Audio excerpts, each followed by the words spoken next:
Tara Stormwarden. In the vaulted heart of the library that grows, Tara Stormwarden moves between shelves that unfurl like fern fronds, each leaf a page, each branch a corridor of stories.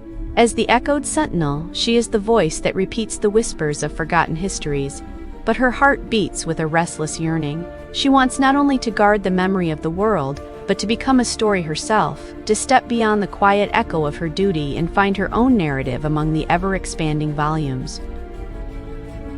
One twilight, a tremor ripples through the living aisles.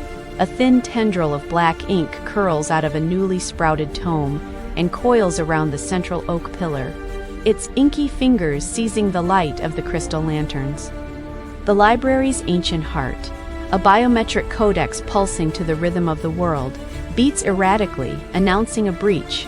A forbidden archive from the forgotten epic is cracking open, threatening to devour the stories it was meant to protect, and the echo of its collapse reaches Tara's ear, a summons she cannot ignore.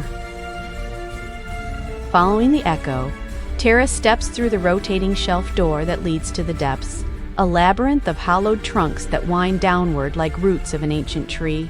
The air thickens with the scent of old vellum and fresh rain.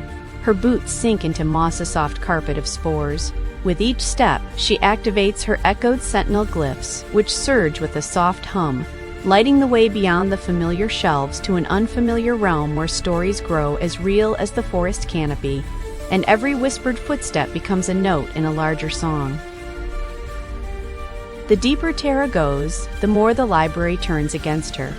Vines of ink try to bind her limbs.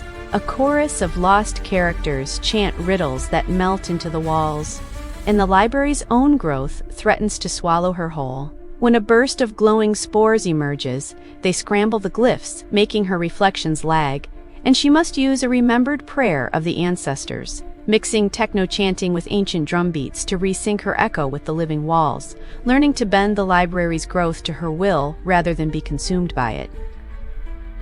At the heart of the labyrinth, she finds a pulsing seed, the core manuscript, pulsing with the collective imagination of all ages. The core offers her a choice: to bind her life to the library forever, becoming the permanent echoed sentinel and halting all further growth, or to release the seed, letting the library fling itself into uncontrolled expansion, potentially erasing all current stories but granting the world an endless cascade of new tales. The decision shatters her internal conflict. She chooses to release the seed, trusting that stories, like people, must breathe, grow, and sometimes cease. As the core manuscript shatters, the library erupts in luminous vines, the shelves trembling with each new story being born before the eyes of all. Tara stands at the epicenter, her voice amplified through the library's echo chamber, chanting a resonance that threads her own pulse into the newly liberated streams of narrative.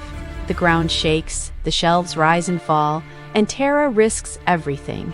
Her identity, her echoes, by merging with the core, letting her very essence become the resonance that guides the library's burgeoning growth. In a cascade of light and ink, the library bursts outward, expanding beyond the sky, a living tapestry of countless futures. When the pulse settles, the library stands taller, its branches now touching the moonlit clouds. Tara's physical form has folded into the library's humming heart, but her essence is everywhere: the rustle of a page, the whisper of wind through leaves of paper. Visitors now feel a subtle hum, an echo of a sentinel's promise, guiding them to read, to love, to expand. Tara, transformed from a keeper into the living breath of the library that grows, has become the very echo that carries every story forward. Her desire fulfilled, the internal conflict dissolved into a new purpose, to be the countless stories themselves, forever expanding.